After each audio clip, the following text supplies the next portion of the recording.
In Oriental perspective, the Western philosophy contradicts with the Eastern philosophy. The views of Confucianism, Taoism, Buddhism, and Hinduism are the most well-known concept of the self. In Eastern perspective, views self as an illusion, does not exist in reality, or denying the existence of itself, soul, or Atman due to the ignorance of the world. This is directly contrasted by the Western perspective that views self in numerous forms that acknowledges the existence of the human self.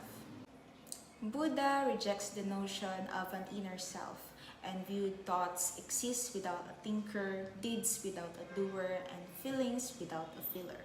Self is seen as an imaginary, false belief which has no corresponding to reality and produces the harmful thoughts of me.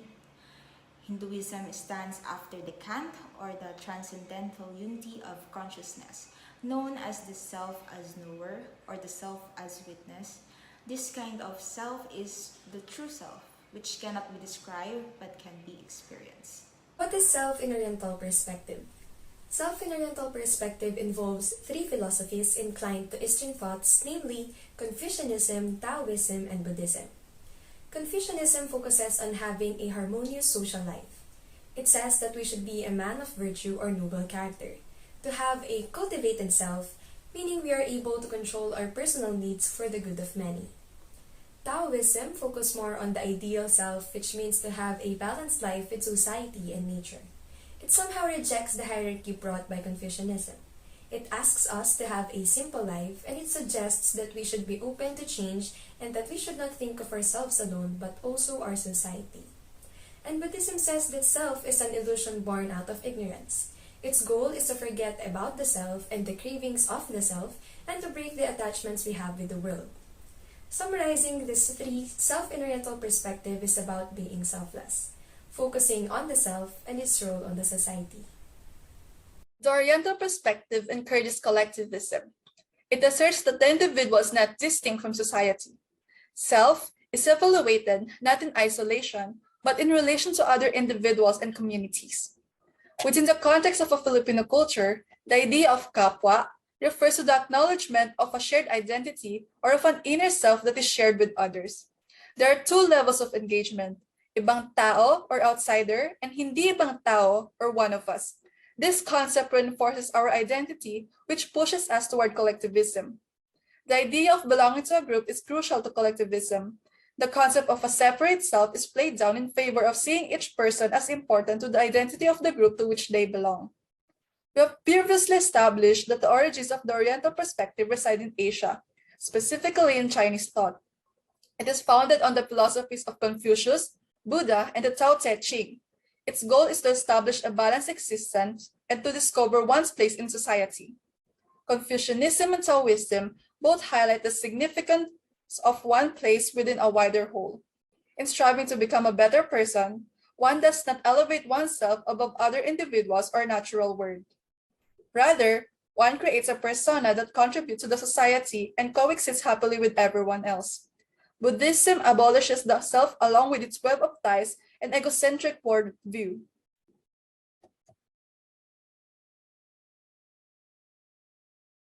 Oriental perspectives are more collectivist, prioritizing conformity and social harmony over the individual. They all generally denote that the self is not merely created by how individuals view themselves, but more so by the people and things around them. This perspective uniquely contributes to an understanding of the self as non dualistic, meaning that the identity of the self is not separate to their culture, their community, their roles in these spaces, the universe, etc. Furthermore, from an Oriental point of view, the goal of realizing the self is to look past our egos and remove the notion of I and mine.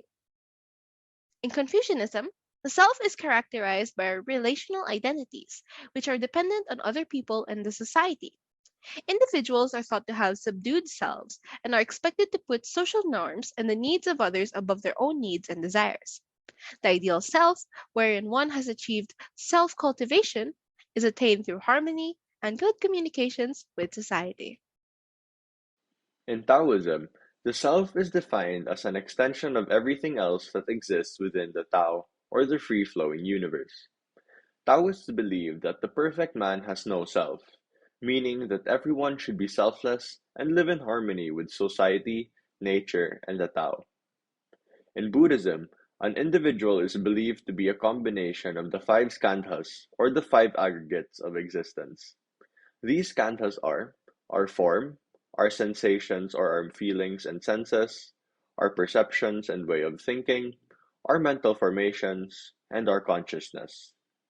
Furthermore, the Anatman, which is a core teaching of Buddhism, proclaims that there is no self in the sense of a permanent, integral, and autonomous being within an individual existence.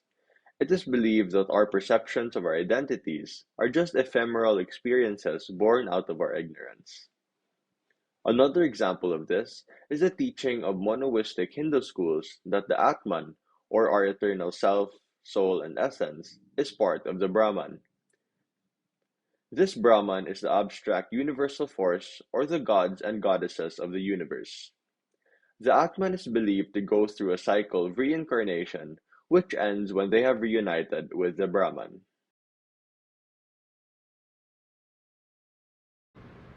In a nutshell, everything is connected when it comes to Oriental perspective. A person is a combination of body, mind, and spirit. He or she will feel sick if this fundamental cohesion is out of balance, and thus, an individual must preserve a spirit of cooperation within himself and his surroundings. It is thought that illness results from an imbalance between a person's inner and exterior forces. This is where the yin and yang principle of balance comes into play. It strives to restore harmony among the mind, body, and spirit systems in our everyday life. In conclusion, health is about the whole person, not just the physical state. To begin with, the Oriental perspective has a lot of implications in everyday life. One of them is to have mercy, compassion, and kindness. This idea was inspired from Guanyin. She is like the Virgin Mary but of Buddhism. Guanyin is like a mother that teaches us to be kind, to refrain from judging others, and to allow others to be vulnerable, especially in the cruel world we live today, where one wrong move can make you the subject of other people's gossip or being emotional is considered weak. Another implication is kintsugi, which means golden joinery. Kintsugi is derived from the idea in Zen aesthetics that an accidentally broken jar should not immediately be thrown away, but have its pieces glued back together with lacquer inflected with a luxuriant gold powder. The goal is not to hide the jar, but rather display it again and allow people to appreciate its beauty. It shows how broken things can still be beautiful and how we shouldn't be embarrassed to display our imperfections. Just like the jar, we can also be put back together and still be loved despite our flaws. We can't deny the fact that there are gaps between this understanding. According to DIMCode 2020, there are a multitude of definitions of self, whereas in the Oriental perspective, the predominant view is that self is rather an illusion. Western philosophy suggests that the self is a substance, the absolute creative beginning, which implies that not only itself but also everything that exists as not self, in contrast to the Oriental perspective. According to Music 2006, there are four well-known concepts that Southeastern philosophy drawn from Confucianism, Taoism, Buddhism, and Hinduism. Confucianism suggests that the self is conceived as a relational self. Taoism, on the other hand, says that the self is just one of the countless manifestations. Buddhism clearly states that the self does not exist separately from the state of consciousness, that it is an illusion. And finally, Hinduism speaks that the true self is permanent and unchanging. The non-true self is permanent and changing. Western philosophy and Eastern philosophy have completely different ideas about who we are. In conclusion, Eastern philosophy holds that the idea of the self as an essence that not exists, and it's because we are arrogant of our true nature. Western philosophy holds that the idea of the self exists, but that there are many different perspectives on the subject. There is a clear gap between these two distinct points of view. Understanding of the self-perspective entails learning about and gaining an appreciation for one's own personality traits, including one's values, goals, and behavioral patterns. This can be accomplished through reflecting on oneself. The concepts of consciousness, self-awareness, personal identity or personality, and self coincide to a certain extent in the view of the self from the standpoint of Oriental philosophy. Nonetheless, there are distinct differences between them. The perspective held by Western and Eastern philosophy can be more different from one another. The concept of the self can be understood in various ways in Western philosophy, but in Eastern thought, the self is typically regarded as more of an illusion than anything else. Understanding of the self emphasizes an individual's qualities, whereas the view of the self held by Oriental philosophy places an emphasis on individual's identity.